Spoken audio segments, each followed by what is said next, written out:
Well, 2019 will soon be coming to a close, and it was an exciting year, both for fill in the blanks and in some regards for Cuban baseball. Even though the Cuban national team struggled in international competition, quite a few Cuban players made a splash around the world in multiple leagues.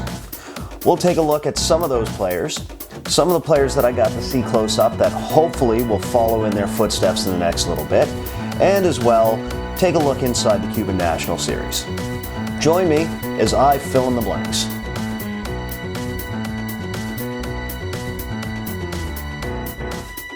But first, always a reminder, check out my page on Facebook, at Cuban Baseball Phil, on Instagram, on Twitter, and on YouTube. I've seen an appreciable uptick in followers this year. I want to say thank you for that. Keep liking, commenting, sharing, and leave your comments on the type of content that you do like to see, and just to discuss baseball in general, both on and off the island.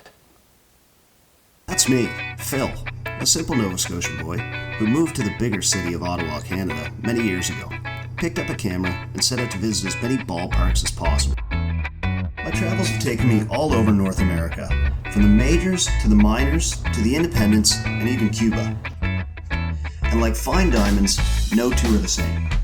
Please join me as I fill in the blanks on what makes each unique and why baseball is about much more than balls and strikes. So it was definitely a busy year. 2019 saw me get a chance to travel a little bit. Started off early in spring training, which, even though I didn't get to see too much Cuban content, I did get to meet up with the creator of Pelota Cubana blog, Yusuf Diaz. He was more than gracious and put me up. He lives just outside of Miami, so it was great to finally meet the person behind the blog. We've been connecting through the internet for many years now. Great to see his coverage and his page grow. You should definitely head on over there and give him a follow and check out his writings. He does a lot of great unique work, but also does a great aggregation of a lot of the content that's out there. So, Yusuf and I had a chance to check out a couple spring training games. Unfortunately, one of the players that I was really looking forward to see was hurt in Victor Mesa, to follow up and to catch up with him later on in the spring. He's a young outfielder and the son of Cuban legend Victor Mesa. I introduced him to you a couple years ago with some photos and videos during his time with the Cuban national team when they were in Canada to face off against the Can-Am League. Since then, Victor and his brother Victor Jr. have made their way out of Cuba and were signed by the Miami Marlins. Both made their professional debuts this year. I had a chance to capture Victor in action in Jupiter, Florida with the Hammerheads. At that point, he was in Advanced A. I also had a chance to see Victor Jr. as he was in extended spring training with the Marlins. Both had their ups and downs this year. Victor got off to a slow start with some leg injuries and some might say underwhelmed in his time in A-ball, but actually when he was promoted to Double-A, showed some of the flashes of the legs, the arm, and the contact skills that made the Marlins so interested in him, and actually played in the Arizona Fall League where he was named to the All-Star team there. So make no mistake about it, there's a lot of work in front of him, but as the year progressed, even though he got off to a slow start, started to show some of those signs and started to make good on some of the promise. So Victor Mesa Jr. may have had an even more impressive year based on his age. He turned 18 at the end of the season, and in his first professional season, showed flashes in Advanced A before being promoted to the Gulf Coast League. So I'll be intrigued to watch both of those players in the coming year. Their paths probably aren't going to lead to the majors immediately, but it's not inconceivable that if Victor starts the year in Double-A, gets promoted to Triple-A, could, if he impresses, see a promotion to the majors in September when the rosters expand. It'll probably be a couple years for Victor Jr., but if he progresses the way that he did this year, I think it'll be worth the wait. As the summer progressed, it was announced that the Cuban national team would once again tour the Can-Am League, which was great news, especially after a small hiatus. It almost did not happen. There were some visa issues over the ongoing issues over the Sonic attacks. Canada has pulled some of their delegates out of Havana. That relationship is a little bit strained after being historically strong, but hopefully they can work through that. But All that means is the Cuban Can-Am Tour was on, then it was off, then it was on again. Luckily, it did come to fruition. And while they were here, I was in the dugout with the team and got to spend a little bit of time with them off the field. Grabbed some photos and some videos. It was interesting. It was a very mature team, and much of that team went on to represent in the Pan American Games in Lima, Peru later in the summer. The Cuban contingent fared better in 2019 than they had in previous tours of the Independent League, finishing 8-7. Their pitching nemesis has become Ottawa ace Philippe Aumont, who would later go on to be signed by the Blue Jays, as he dazzled them, shutting them out here in Ottawa, but then mirroring that performance in Korea later in the year in the Premier 12 Olympic qualifier. Cuba failed to qualify for the 2020 Olympics, although they will have another chance this spring, but it was largely due to anemic hitting. They hit and slugged 163 in the tournament, going 1-2 and just barely squeaking by Australia. I'll give you more of my thoughts on the current state of the Cuban national team a little bit later on. So a true Ottawa success story is Sam Bat, who broke onto the world scene when Barry Bonds famously endorsed them. I, for the longest time, thought that Sam Bat was the only baseball bat manufacturer in the Ottawa area. It turns out I was wrong.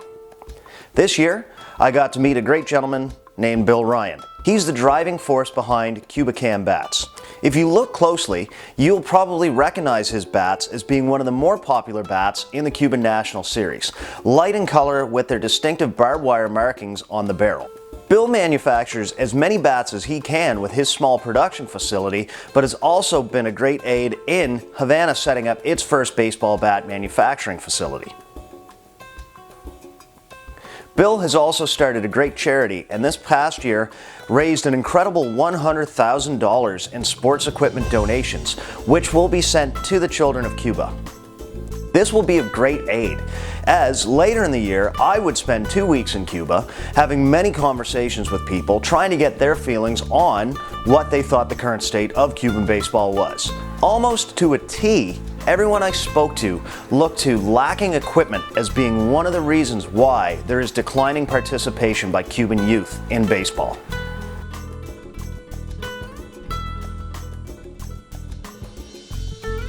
Former Las Tunas Lenadores slugger Yordan Alvarez ran away with the American League Rookie of the Year honor for the Houston Astros. If Luis Robert comes anywhere near the performance that is projected and anywhere near the performance that he had in the minor leagues in 2019, there's a very good chance that he will follow in Alvarez's footsteps and become back-to-back Rookies of the Year from Cuba.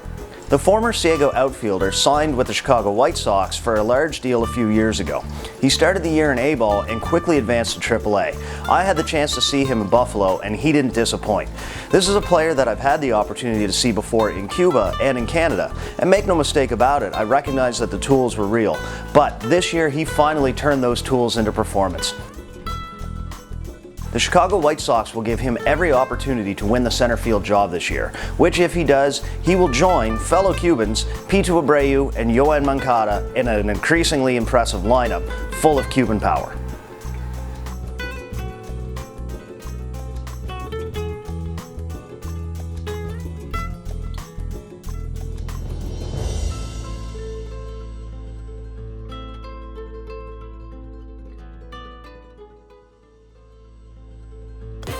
A record number of Cubans played in the majors and the minors in 2019. Add the increasing number that are playing in professional leagues in Japan, Korea, Mexico, Italy, Panama, and Canada that are allowed to make money and bring it back to Cuba, and we might have a potential solution to some of the ails of the Cuban baseball system. The more people I talk to pointed to the fact that they feel that Cuba needs to approach baseball professionally. Other countries are doing it, and the inherent advantage that Cuba once had, having a monopoly on the best athletes on the island, and being able to send many of these players who were of professional caliber to play against amateurs, has gone away.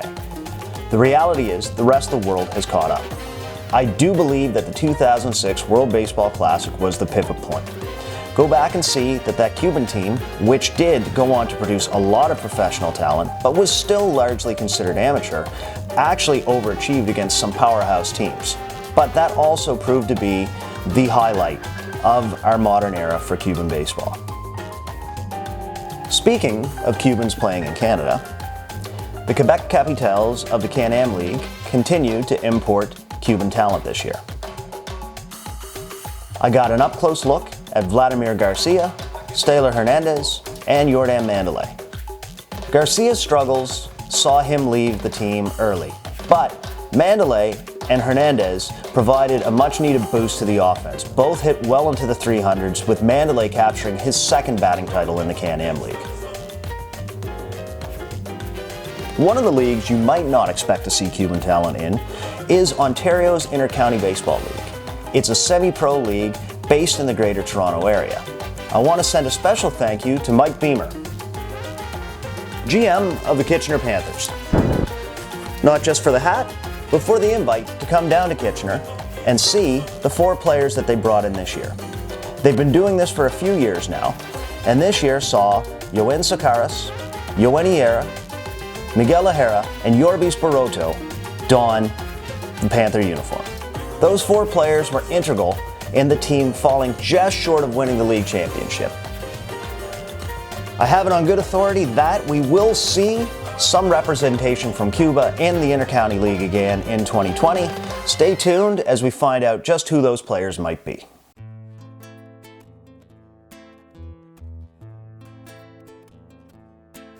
I did get to spend 2 weeks in Havana and Cienfuegos at the end of November and beginning of December. I spent much time talking with some of the best baseball minds and journalists in Havana, talking to some very passionate baseball fans, spending some time on and off the field with some of the best talent still in the Cuban National Series.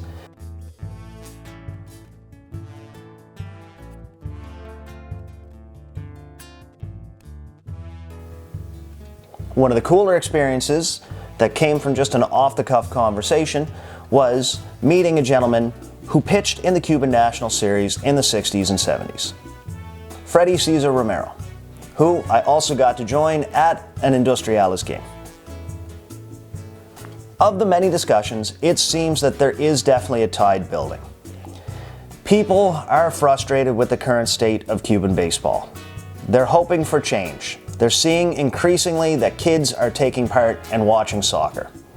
Some of this comes down to the fact that people think there needs to be more of a focus on the airwaves on baseball as there once was.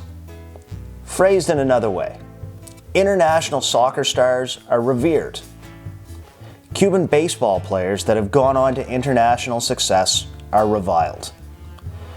Perhaps some of this would have been fixed by 2018's agreement between MLB and Cuba that was nixed. I believe that would be a good step, but also understand the politics of why it was kiboshed. Please join me in 2020 as I focus on these opinions, take a deeper look at whether or not Cuban baseball is actually broken, and if it's fixable, and if so, what some of those fixes might be.